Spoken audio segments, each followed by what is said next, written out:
On ne s'en rend pas toujours compte, mais notre quotidien est bourré d'outils technologiques de pointe.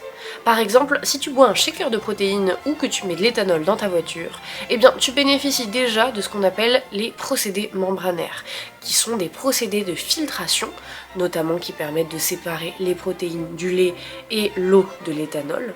Et si tu veux en savoir un petit peu plus à ce sujet, eh bien je te propose d'écouter un expert du domaine, Pedro Lozano Rodriguez, qui est chercheur en biochimie à l'université de Murcia. Dans le cas de l'industrie pharmaceutique, qui sont déjà mises en place, par exemple, je sais pas, par exemple, la concentration des arômes, l'industrie des laitières, la production des fromages. La production de fromage, ça produit un sérum, les sérums, pour séparer les protéines de la lactose, ces protéines-là, qui sont dans les composants qui sont maintenant prises à la mode, pour avoir des enrichissements en protéines. Ça s'est fait avec la technologie même.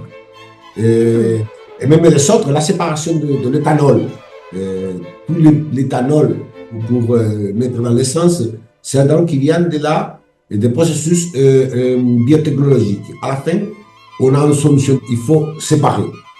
Classiquement, c'est chauffé, mais quand on chauffe, on arrive à un acéotrope dans lequel il n'arrive pas à une très bonne séparation. Avec des membranes de pervaporation, on arrive à séparer l'alcool pur et avec des rendements largement plus forts.